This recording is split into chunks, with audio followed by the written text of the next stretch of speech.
ತುಮಕೂರು ರಾಜ್ಯದ ಒಂದು ಪ್ರಮುಖ ಜಿಲ್ಲೆ ಮತ್ತು ನಗರವಾಗಿದ್ದು ಬೆಂಗಳೂರಿನಿಂದ ಕೇವಲ 70 ಕಿಲೋಮೀಟರ್ ದೂರದಲ್ಲಿದೆ. ಇದು ಶಿಕ್ಷಣ ಕೇಂದ್ರವಾಗಿ ಹಾಗೂ ತೆಂಗು ಮತ್ತು ಅಡಿಕೆ ಬೆಳೆಗಳಿಗೆ ಹೆಸರುವಾಸಿಯಾಗಿ ಕಲ್ಪತರುನಾಡು ಎಂದು ಕರೆಯಲ್ಪಡುತ್ತದೆ.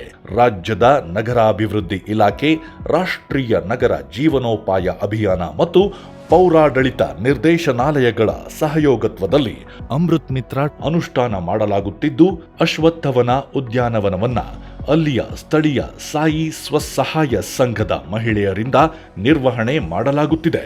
ಉತ್ತಮ ವಾತಾವರಣವನ್ನ ಸೃಷ್ಟಿ ಮಾಡಿ ಸ್ವಚ್ಛತೆ ಕಾಪಾಡುವ ನಿಟ್ಟಿನಲ್ಲಿ ಮಹಿಳೆಯರು ದಾಪುಗಾಲಿಟ್ಟಿದ್ದಾರೆ. ಶ್ರೀ ಸಾಯಿ ಮಹಿಳಾ ಸ್ವಸಹಾಯ ಸಂಘ ಮಾಡಿದ್ದೇವೆ. 12 ಜನ ಮೆಂಬರ್ಸ್ ಇದ್ದೀವಿ. ಕಾರ್ಪೊರೇಷನಲ್ಲಿ ನಮ್ಮ ಸಂಘ ರಿಜಿಸ್ಟರ್ ಆಗಿ 2 ವರ್ಷ ಆಯಿತು. ನಮ್ಮ ಸಂಘದಿಂದ ಎಲ್ಲ ಪಾರ್ಕ್ ಕ್ಲೀನಿಂಗ್ ಎಲ್ಲ ಮಾಡ್ತಾ ಇದ್ದೀವಿ. ಈ ಅಶ್ವತ್ಥವನ 2 ವರ್ಷದಿಂದ ಮಾಡ್ತಿದ್ದೀವಿ. ನಮ್ಮ ಮೆಂಬರ್ಸ್ 12 ಜನನೂ ಎಲ್ಲ ಸೇರಿ ಒಗ್ಗಟ್ಟಿಂದ ಮಾಡ್ಕೊಂಡು ಹೋಗ್ತಾ ಇದ್ದೀವಿ. ಶ್ರೀ ಸಾಯಿ ಮಹಿಳಾ ಸ್ವಸಹಾಯ ಸಂಘದವರು ಅಮೃತ್ ಮಿತ್ರ 2.0 ಇದರ ಅಡಿಯಲ್ಲಿ ಅಶ್ವತ್ಥವನ ಪಾರ್ಕ್ ನೋಡ್ಕೊಂಡು ಹೋಗ್ತಾ ಇದ್ದಾರೆ. ಮಕ್ಕಳು ಓದ್ಕೊಳ್ಳೋದಕ್ಕೆ ಮತ್ತು ವಾಕಿಂಗ್ ಮಾಡೋರಿಗೆ ತುಂಬ ಅನುಕೂಲ ಆಗಿದೆ. ಮೊದಲು ತುಂಬ ಕಸಗಳಿತ್ತು, ಇವಾಗ 2 ವರ್ಷದಿಂದ ತುಂಬ ಚೆನ್ನಾಗಿ ಕ್ಲೀನ್ ಮಾಡ್ಕೊಂಡು ಹೋಗ್ತಾ ಇರೋದ್ರಿಂದ ಎಲ್ಲ ಜನಗಳ ಒಪಿನಿಯನು ತುಂಬ ಚೆನ್ನಾಗಿ ಬಂದಿದೆ. ನಾವು ಅಮೃತ ಮಿತ್ರ ಯೋಜನೆಯಿಂದ ಪಾರ್ಕ್ಗಳು ಕ್ಲೀನ್ ಮಾಡ್ತಿದ್ದೀವಿ. ಇವರೆಲ್ಲರ ಸಹಕಾರದಿಂದ ತುಂಬ ಅನುಕೂಲ ಆಗಿದೆ ನಮಗೆ ಸಂಘಕ್ಕೆ. ಸಮಾಜ ಸೇವೆ ಕಾರ್ಯವನ್ನು ನಾನು ಮಾಡ್ಕೊಂಡು ಬರ್ತಾ ಇದ್ದೀನಿ.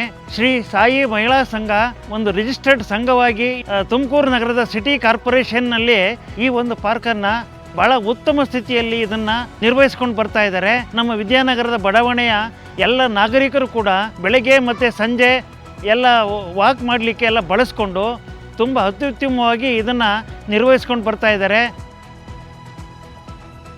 ಇದು ಕೇಂದ್ರ ಪುರಸ್ಕೃತ ಅಮೃತ ಮಿತ್ರ ಯೋಜನೆ ಅಡಿಯಲ್ಲಿ ಪಾರ್ಕ್ ನಿರ್ವಹಣೆಗೆ ತೆಗೆದುಕೊಂಡಿದ್ದೀವಿ. ನಮ್ಮ ಸ್ವಸಹಾಯ ಸಂಘದ ಸದಸ್ಯರನ್ನ ಇದಕ್ಕೆ ನಾವು ಆಯ್ಕೆ ಮಾಡಿದ್ದೀವಿ. ಪಾರ್ಕ್ ಯಾವ ರೀತಿ ನಿರ್ವಹಣೆ ಮಾಡಬೇಕು ಅನ್ನೋದ್ರ ಬಗ್ಗೆ ಮಾನ್ಯ ಆಯುಕ್ತರ ಆದೇಶದಂತೆ, ಅವರ ಸಲಹೆ ಸೂಚನೆಗಳಂತೆ ಎಲ್ಲರಿಗೂ ಸಹ ಆಲ್ರೆಡಿ ಮೀಟಿಂಗ್ಸ್ ಮಾಡಿದ್ದೀವಿ.